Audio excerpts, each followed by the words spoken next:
What's poppin', T Squad? It's your girl Keisha, and I'm here with tonight's All Tea, All Shade Tamar Get Your Life season finale review. All right, y'all. I got some behind the scenes tea for you guys. If you've kept up with all of the gossip that's been going on the last week, then you know I have some tea on Tamar, Braxton, and the whole Braxton family values. I will be doing reviews actually on the Braxton family values. The new season starts, I believe, November 4th or the 5th. So I'll be doing reviews on that. As well as moving forward, I'll be doing reviews on all of the Real Housewives franchises, not just the African-American ones. My Real Housewives of Orange County review is up right now, so make sure you check that out. And also make sure you guys subscribe to my channel and hit that notification bell button so you know when my videos drop.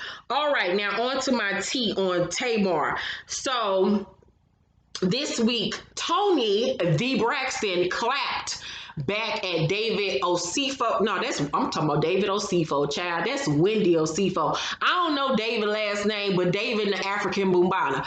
So I don't know what he said on his live, but apparently he went on live on IG and had some things to say about Tony and I guess her children. But Tony then went to her Instagram and posted, "David, you weasel, you ferret." That nigga do look like a ferret. Like, I never put two and two together, but the nigga looks like a ferret. She said, "You are beyond contempt. Once again, do not, in all caps, include my children in your shenanigans," in caps. "Please leave my family alone!" Exclamation mark. So everybody was like, well, what the fuck did this nigga say? So Gossip in the City posted, basically Toni Braxton got upset because police went to her home looking for Tamar. Toni asked David not to give her address to anyone for privacy reasons and her children.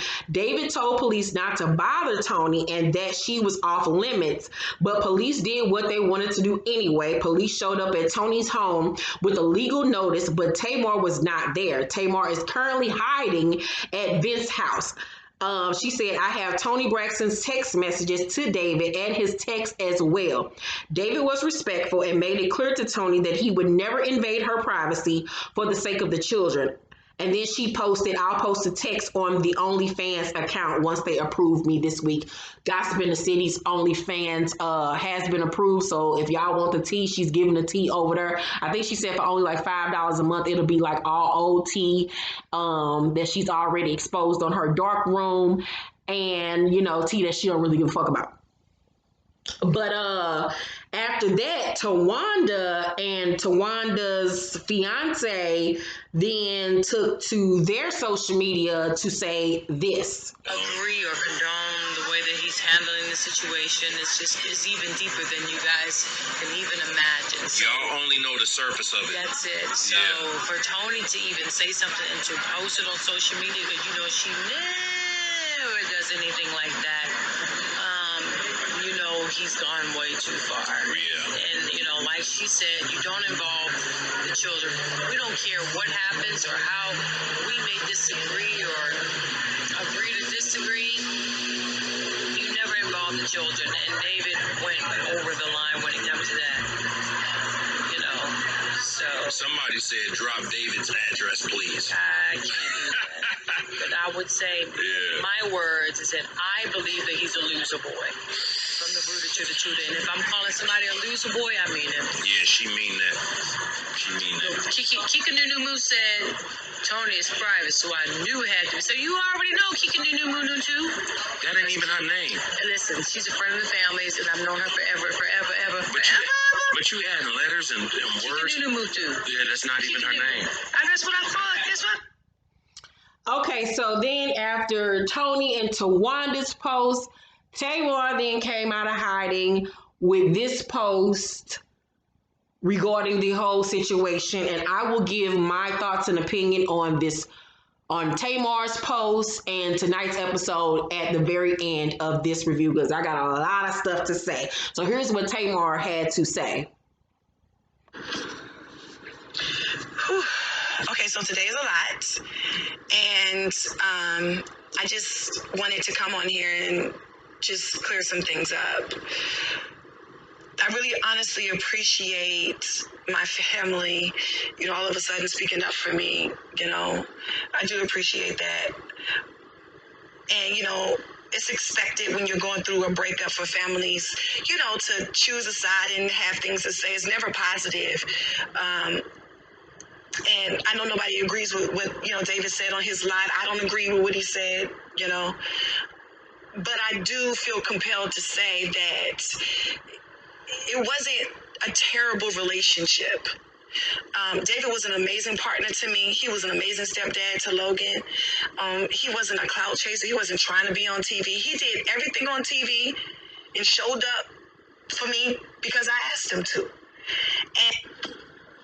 And I don't feel like majority of the things that are being said is warranted because, what I went through this summer was very traumatic for both of us. And he was there for me every step of the way, even when most people were not.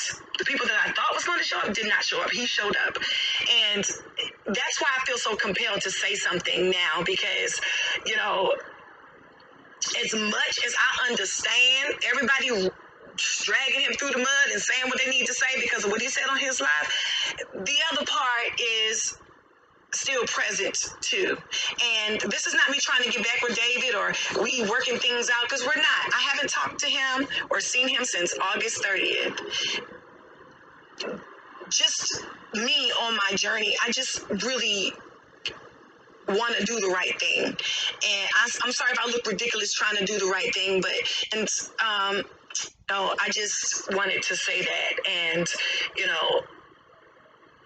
unfortunately, this is a situation where nobody wins. We're in a legal dispute and things are blown out of proportion. And I just feel really bad for everybody, including myself. So I would just really like to heal privately and be able to tell my story when I feel the need to tell my story. So everybody involved, thank you, I love you, but I would like to heal in private. All right, that's what she had to say. I only got two things to say as of right now. She talking about some David was a good stepdad to Logan. Y'all was neither married nor engaged. He wasn't that baby stepdaddy. You talking about some you ain't heard that you ain't heard from him since August 30th. Bitch, that was a month and a half ago. Sit down and have severals. But anywho, I'm gonna expand on all of that after I get done with this review. So on tonight's episode, we are on week 6. It's the final week of production on Tamar Get Your Life. And Goldie quit after last week's fiasco. So they're filming at David's house. And let me tell you something. This episode, David was in a great mood, honey. He was fa la la la la, Merry Christmas, in a happy and light and joyful. And you wonder why. Because Goldie's gone. His nemesis is gone. The bitch that saw right through his ass, I see you. The bitch that he was afraid that was going to expose his ass is gone. So, of course, we get happy-go-lucky David. No more problems. He's unproblematic. No calling, stressing her out, and acting a fool and being just ridiculous. David is a brand new nigga. And Tamar dumbass don't even see that this nigga done got his way. And he's happy now that Goldie is gone. Or maybe she sees it and don't give a fuck because she's too blinded by love and that African dick. I don't know. So Michael Beck, the producer on the show, asked Tamar and David how has filming been for them so far. David brings up the whole Vince situation, talking about some old boy. We had issues with old boy coming into the house, several times, and the cameras being all around all the time, and this, and that. And Tamar says she doesn't know if this was the best or the worst decision that she's made when it comes to television.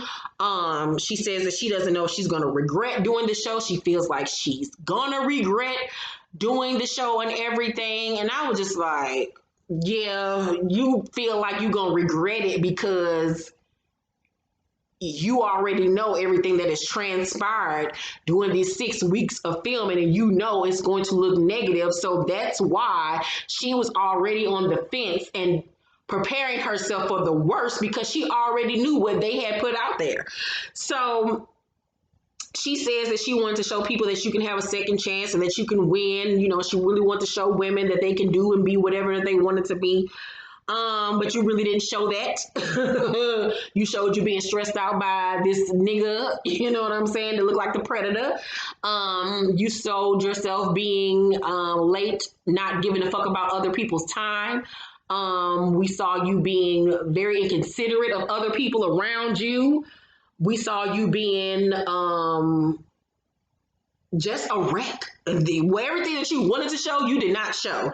So Tamar is very excited, however, because she and David are going to Trina's wedding together. And when she said that, she was like, I'm just so excited. We're going to our first wedding together. And David was like, I thought you was about to say you're happy that your sister is getting married. And she was like, this is her third wedding. So, I'm happy for my sister, but, I'm just happy that we're going to our first wedding together. And I was just like, damn, like, you couldn't be like, I'm just happy for my sister. She finally found good love.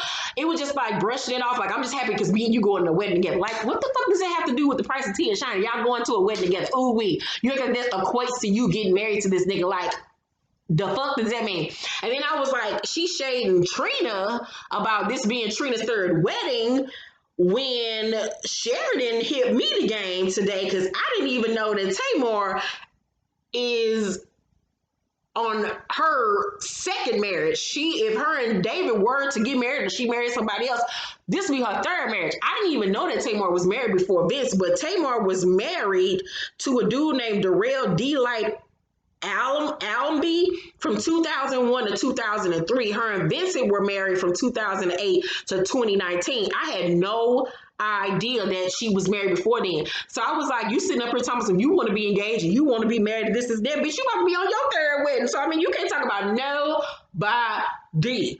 So I just didn't like the way she was just like showing off her sister's wedding. I'm like, if you really want to show that you're moving forward and trying to be more supportive of your sisters, you would at least on camera try to act like you like happy-go-lucky, like you're happy for your sister and her happiness and her joy.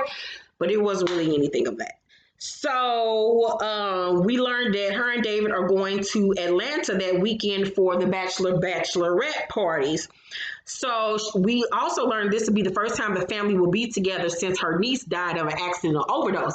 Now, I remember her niece died last year. I thought that the niece died because she had been sick with some type of, illness, but we found out that it was actually an accidental overdose. And I was like, oh my God. Because I think I remember being on the block that she was like sick for a long time or something like that, but actually it was a drug overdose. So God rest her soul and her father and, the whole entire family. And it's sad that they haven't been together since something as tragic as that. Like, that whole family is just toe up from the flow up. So David in his confessional say, I know for sure we're going to get married, talking about him and Tamar. He said, she's going to be in my life forever.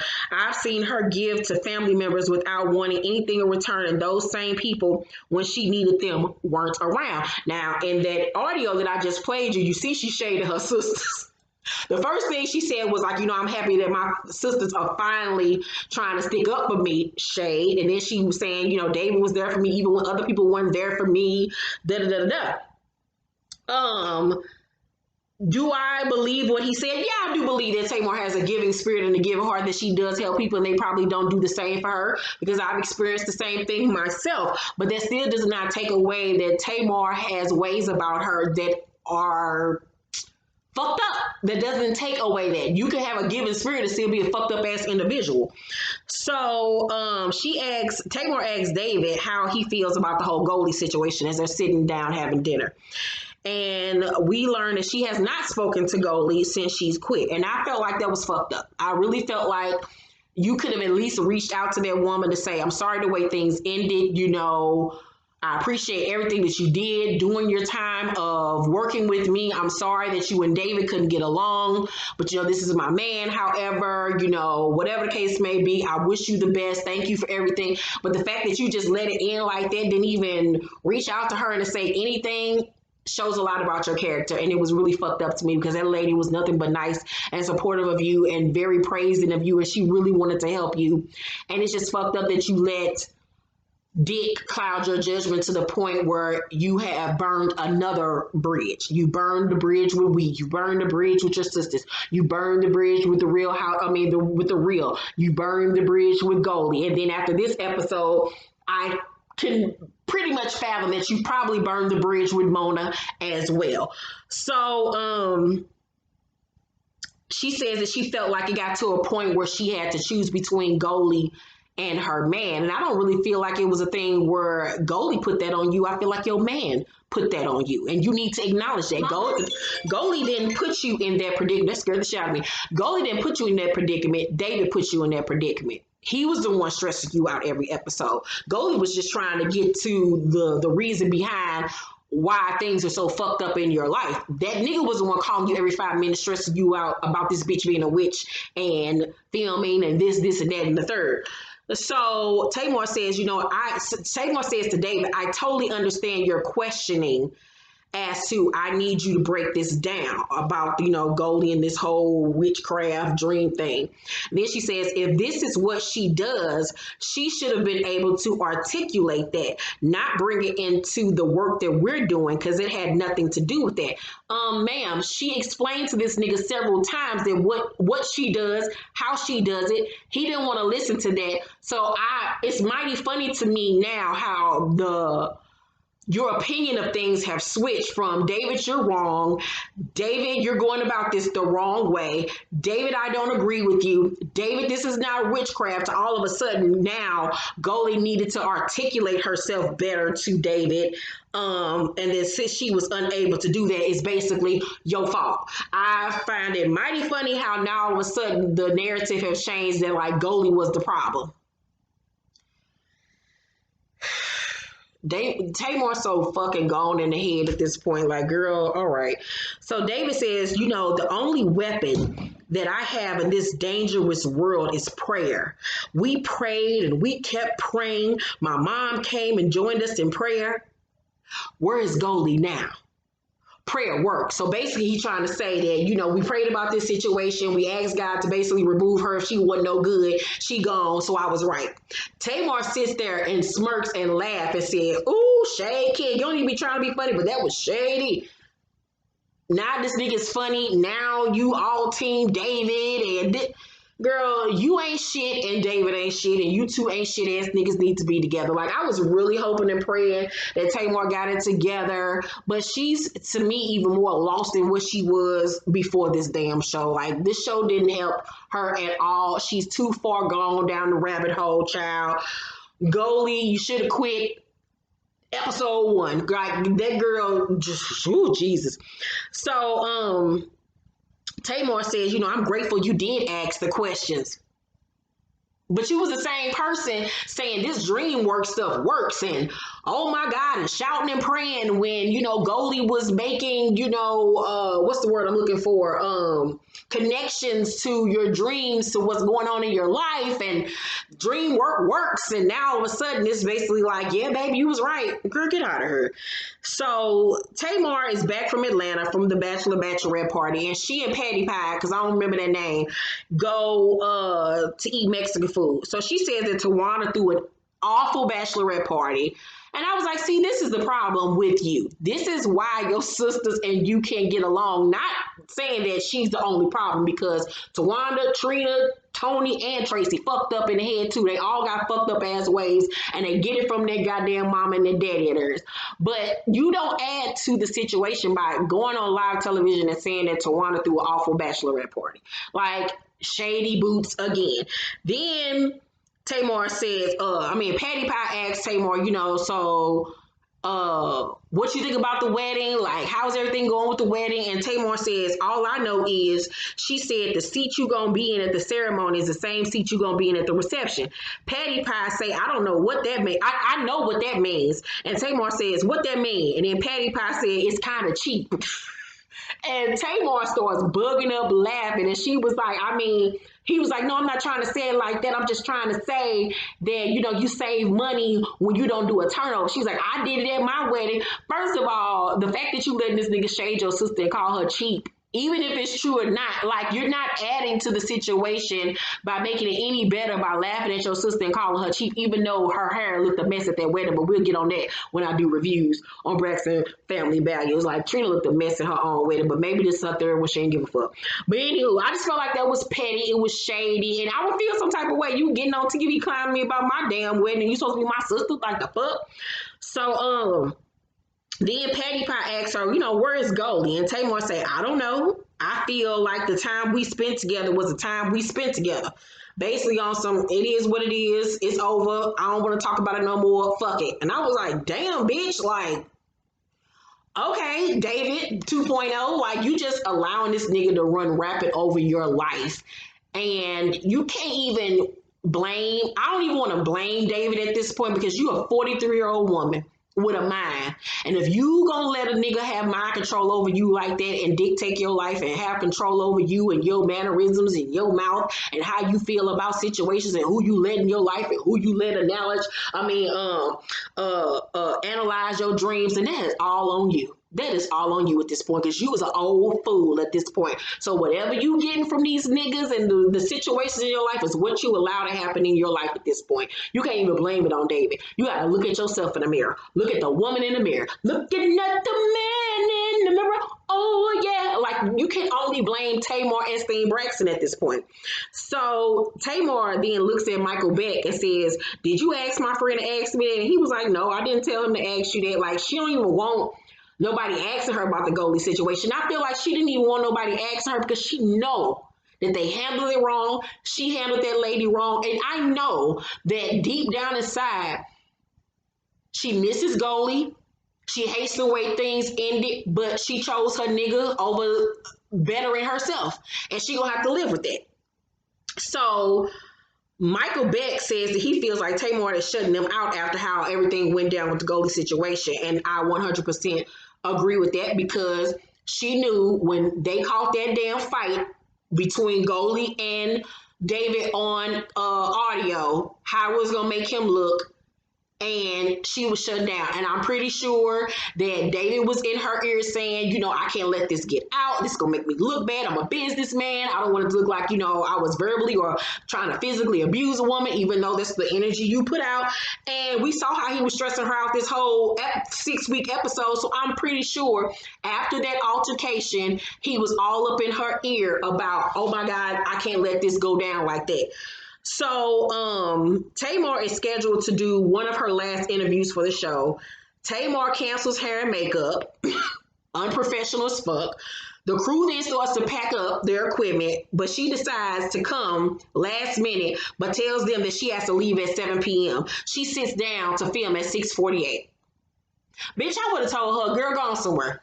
Gone, bitch, because ain't nobody got time for you. You sat down with Mona Scott, the first episode, that said that you were dedicated to this. You really wanted to give your all. You wanted to have, a second chance. You wanted people to see you in a new light. And you did nothing but make yourself look worse than what you do on Braxton Family Values. But the sad part about it is this was a solo show. You can't blame it on Vince. You can't blame it on your sisters. You can't blame it on your mama. You can't blame it on your daddy. This was all you, sis. You had nobody else to blame. So now I hope that you look in the mirror and see that, oh, I'm part of this problem. Because that is unprofessional as fuck. You know how many other people wish they were in a position that Tamar is in, have her own television show, not one, not two, 3 different television shows, and this is how you treat people? I would never work with her again. Never in a million years, because you wasted my time, production's time. These are people's jobs that you are playing with. Girl, so that heifer literally sits down and answers one question, then gets up and leaves at 7:01. Bitch, when I tell you I would have cussed her the fuck out. So Michael Beck in his confessional says, while we were filming, they were filming Braxton Family Values. So we handed her over for Trina's wedding and all hell broke loose there. Plus everything that was going on with Goldie, I think Tamar is over it. Regardless, if something happened between you and your sisters at Trina's wedding, you still have an obligation as an adult, as a businesswoman, to come, show up to work and do your job. You signed a contract, bitch. Do it. So Michael Beck, of course, has to go and tell Mona what's been going on. So Mona meets with David to discuss the whole Goldie situation and Trina's wedding. Mona says to David, how do I get Tamar to get the progress we set out to make? And David says a big part of this is connecting with Tracy somehow. David also says there are 2 times I seen Tamar go to a place where I couldn't reach her. She was in bed crying all day. It was after the Iyanla event and the Napa Valley situation. And so basically at this point, he's showing us that Tamar has had bouts of depression. So it was not coincidence or surprise when she attempted suicide, because she's already shown traits of a person that, you know, has mental issues or whatever that needed to be addressed. So then he goes on to say, what I saw Sunday, the day of the wedding with Trina, I was stunned. It wasn't very complimentary to Tracy or the family. Tamar has had to change her shoes. The wedding was almost over. We walked towards a back room and someone says, oh, Tracy's in there. She's a little bit upset. So we walk in. Tamar sits down. Tracy starts moving closer to her.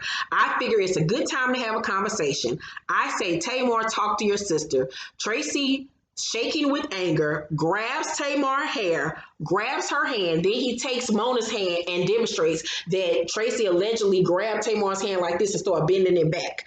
And he says that he was standing there as a man. I'm trying to pry their hands apart. Tracy gets up viscerally upset.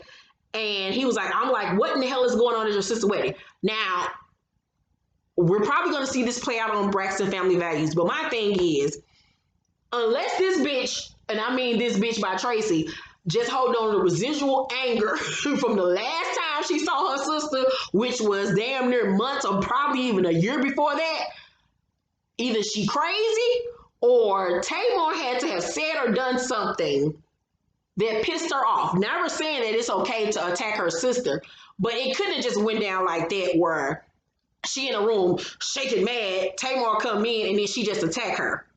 Nothing was done before that. I can't wait to see how this plays out on the show because it's a missing piece to this puzzle. So he says, you know, if you bring them two together, there's going to be a fight. It gets to a point where you have to choose high ratings or happiness. And Mona checks him and says, you know, that's the decision of free will that Tamar had to make prior to doing this show. If she wasn't ready, she shouldn't even be doing the show. She shouldn't have did it in the first place. And I 100% agree. Like, you knew what you were signing up for. If you weren't willing to give every bit of yourself, then you shouldn't have decided to sign up for this show. Point blank in the period, because you wasted my time and everybody else's time. So Tamar goes to see Mona. And Mona plans to show her some raw footage of the show and to discuss how they're going to end the filming. So Tamar says, you know, it was a lot of time wasted on shenanigans that had nothing to do with me. What I wanted to get out of it, I don't think I did. You didn't get out what you needed to get out because you didn't participate. You let everything around you happen. You are an adult that did not put your foot down, tell your nigga to go take his ass somewhere and go do some finance shit. You didn't tell. You was the one that didn't show up to goddamn rehearsals and stuff when you was working with the producer. You was the one that would do 5 minutes of a session, then run off to go do this and run off to do that, have people waiting. You did all of this, sis. So you can't sit up here and act like Mona didn't hold up to her part of the bargain. You didn't do what you had to do. So Mona says, because, you know, we didn't do half the things we set out to do. So Tamar says, what, like my sisters? I can't make someone talk if they don't want to. So then they go into the next room to look at footage. Mona shows her the footage. And Mona says, it seems like a lot of stuff happened behind closed doors. And Tamar was like what? And Mona was like, the Goldie and David situation. And Tamar says, I don't think that was meant to be a storyline. Mona said, but it led to her quitting. Like, these are things that we needed to see on this show to see how everything transpired. Tamar says she called him a motherfucker in his own house. Ain't no going back after that. And he berated her, I don't know how many times, shaded her, like, a person gets upset after a while, and then he got in her face, ma'am, like he was going to hit her. So yes, I'm going to call you a motherfucker. And it ain't his house, it's yours, ma'am. So Mona says, you know, we tried to see if we could get you and Tracy together. Tamar was like, no. Mona says, because David spoke to Kevin. They then showed the footage between David and Kevin speaking. Tamar's mouth dropped, because remember, she didn't even know that he planned the meeting with Kevin. So Tamar hears what Kevin says about Tracy still being upset about the record deal. And Tamar was like, you know, he's talking about stuff that happened 25 years ago when I was a little lad. I was like in 9th or 10th grade. And that I agree with. Like, girl, you mad about something that happened 30 years ago back in our Motown days or whatever the fuck. Like, I ain't got nothing to do with that. You was hella older than me. Deal with that. I ain't got nothing to do with that. So Mona say in her confessional, I can really tell she's hurting talking about Tamar. I mean, it's obvious. Like, the woman is hurting. She has mental issues. She's even admitted that she deals with mental illness at this point. So Mona says, you can look at more of the footage, but I gotta go. So Tamar stays in the room and look at more footage from the show. She watches more and there's more shocked faces and she is just disgusted at what she sees. And then she gets up mad and says, and that's what I'm talking about. That's why I feel like this ain't my show. Girl, everything that they filmed is what you gave them. They couldn't film what you didn't give them. Like, you're mad at yourself, sis. So she gets up mad and she leaves. So then Tamar films her last interview. While in hair and makeup, she watches the first 2 episodes and is upset. So she comes out to do her last confessional. Michael Beck is asking her questions. She doesn't answer. She has her head down. David is off to the side. And Michael says, you know, can you just give us a little bit of you to work with? And Tamar's like, don't do that. Don't do that. Don't act like I have not been giving you all of me during this whole process. Y'all the ones stabbed me in the back. You know what? I'm not going to do this. And she gets up and walks off like, you haven't given your whole self to this process, ma'am. You did not. You did not. And you can't blame anybody else. You can't blame production. You can't blame Mona. You can't blame Michael. You have to blame you and David. Y'all fucked up this show. So she leaves. 45 minutes later, she comes back because her lawyer told her to come back because he was like, bitch, you breaching the goddamn contract. You ain't gonna get this money. You gotta finish this shit. But the only way she would finish is if her lawyer asked her the questions. She answered the lawyer's question at the end about her experience doing the show and why she wanted to do the show. And then she walked off and that was that. And then they closed it off by saying that after that, Tamar went on to film Braxton Family Values. They did not mention her suicide attempt or anything like that, or the physical altercation between her and David, which they could have mentioned, but Mona and the network were very respectful of that. And that was that.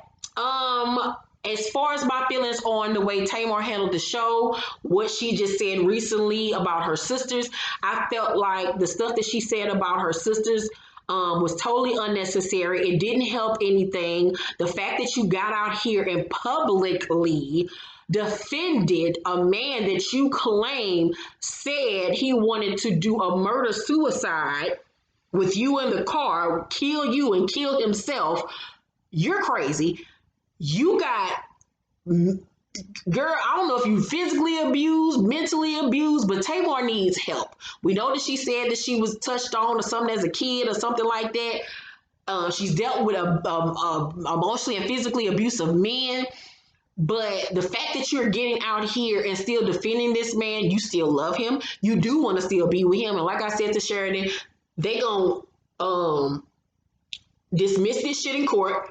And they're going to be right back together. She's going to be right back together with him. There was no need of her shading her sisters. Whether or not they was there for you at all, there was no reason for you to even publicly acknowledge what was going on. There was no need for you to publicly shade your sisters or publicly defend this nigga because you look crazy as hell by doing so. Like I told Sheridan on the phone, she's still very much in it. She still wants that nigga. She still don't see what we all see. She thinks that they actually had a good relationship. She thinks this is normal. And until she takes a step back and get her together, she won't realize that she is attracted to toxic ass men and that she herself is toxic as fuck, because what we saw was one toxic ass relationship. And I get so tired of women thinking, oh, because he was nice to my son and because he took me out on trips and because he ain't beating my ass, he was a good man. That does not equate a good man, sis. That nigga is controlling as fuck. He's manipulative as fuck. And you like it, I love it. And like I said, as far as this show is concerned, she did not give her all. She let outside influences control her. She has no control over her life, no control over her mind, no control over anything. She wants control, but she doesn't want to assert control. Tamar, I pray for her that she gets the help that she needs. She needs to start taking accountability for herself and her actions. She needs to get all of the therapy that she can get, child, to deal with her issues. But until Tamar deals with herself, she gonna continue down the same cycle of nonsense. She can no longer blame it on everybody around her. She has to take responsibility for herself. And if for nothing else, she needs to do it for her son, because you got a little boy that's looking at you, child. And that should be your biggest motivation to get it together. Because Lord knows, after my last relationship that was very toxic, that was emotionally abusive, I had to take the time to not only get me together, but I had to do the healing between me and my child because he saw a lot of stuff that he did not need to see. And she has a little boy that is watching not only the relationship that she had with Vince that was abusive. You remember he bit her ass on the hand, and mama said that he was over there whooping her ass, and this, and that. Now you're dealing with David and him being controlling. Like, you got a little boy that's watching this, gonna grow up and think that that behavior is okay, and that's how you're supposed to treat a woman. Like, y'all gotta get it together, child. Get it together. I pray for her. I pray for her mind and for her sanity, and for her to get peace of mind, Jesus, and for God to order her step and give her discernment, child, 'cause she needs it. Let me know what y'all thought about the season finale episode of Tamar Get Your Life, child. Let's talk down below in the comment section. Make sure to thumbs up this video, like, and subscribe. This week, I will have new episodes of Spill the Tea and behind the scenes tea. What I think I'm going to do moving forward, however, with Spill the Tea and the behind the scenes tea video, I've got approved for membership. So I think I'm going to start a membership program on my YouTube channel where you'll get exclusive content only if you're a member. And I think I'm going to do exclusive content with nostalgic tea stories, exclusives on my books, Spill the Tea and behind the scenes tea videos, as well as like makeup tutorials and cooking with Keisha, all the extra stuff. I think I'm going to add that to my membership. Let me know how you guys feel about that down below in the comment section. I'm really excited about doing it. I think I'm going to do like the subscription for like no more than like $5 a month, but it will be for only exclusive content for you guys, because I'm already going to be doing a lot of filming just for the general audience. I will, like, I'm doing reviews now on Real Housewives of Orange County. We got the season finale episode of Lovecraft Country this weekend. We have Real Housewives of Potomac still. And then I'll be doing reviews on Real Housewives of Salt Lake City, Braxton Family Values, and I think it was another show that's coming up that I'm about to review as well. So I really want to add the behind the scenes tea and the Spill the Tea videos for the members. But anywho, let me know down below what you guys think about that. Any other suggestions that you all would want for the membership program. Yeah, let me know. I love you guys. Make sure to thumbs up this video, like, subscribe, hit the notification bell button. I will see you on the next one. Bye.